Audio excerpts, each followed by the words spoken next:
WWS kay MediaCon, umabot na nga po ng 60k tweets, trending nationwide. First time na nag-trending ganito kataas ang k-tweets nila. Came after Paulo say, and he would had a reason for a second thoughts if it was not with her. Bakit hindi mo naman sinabi sa akin? This might be dilulo, but I feel like Paulo has been a feeling for her and for a long time, and now he has a chance to shoot this shoot. Grabe. Dahil sa pagmamahal ko bilang katrabaho ko sa lahat na binigay sa akin ng linlang, so pambawi sa'yo, eto na. Kung di pa din yung magets, ewan ko lang talaga. So, ibig sabihin may laman talaga yung sinasabi ni Pau. Bumawi siya dito sa WWS key. Kung doon sa linlang ay nasaktan niya si Kim, meaning dito sa WWS key, bumawi siya ng pagmamahal. Parang dito na nga sila nagkakadevelopan. Grabe. She's just has to be moved or more positive about it.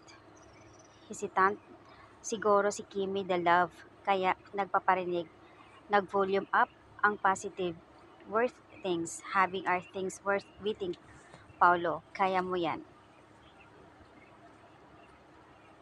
Grabe yung, ito na talaga yung media conference nila na ang laki, ang taas ng tweets nila.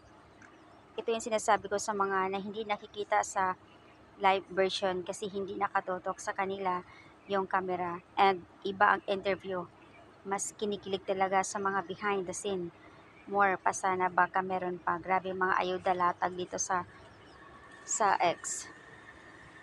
Grabe yung Paulo Abilino, haha, ang lakas mga asar nung kumanta si Angie na para sa mga broken hearted. Nakakatuwa naman. The introverted man in the room who is being very observant, conservative, Paulo Abilino to Kimi. Ended na, finish. Talagang nakikita mo na yung kung gaano nila kamahal ang isa't isa. And we all know na ayaw ni Pau magstay sa isang love team, pero grabe ka Kimi.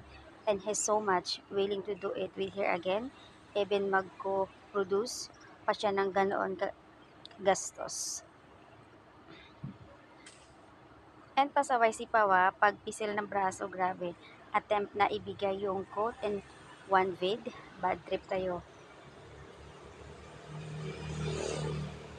Pagkatapos ng lahat ng kurot mo at prenis, Kimi, nawa ka din pala, haha. Sana ako na lang, taligiliran na panay, may sariling mundo sila. Nakakaloka naman tong dalawa. Ang cute lang talaga nila tingnan. Napaputang ina ang mga netizens dito sa cute ng dalawa. Let's notice, grabe. Angge, and shooting at the back, sana all. And right, sana all may someone na willing to go beyond the usual, and kasi mahal nila ang isa't isa. Nagmamahal lang naman si Paulo dito sa WWSK, kaya ended ayon sa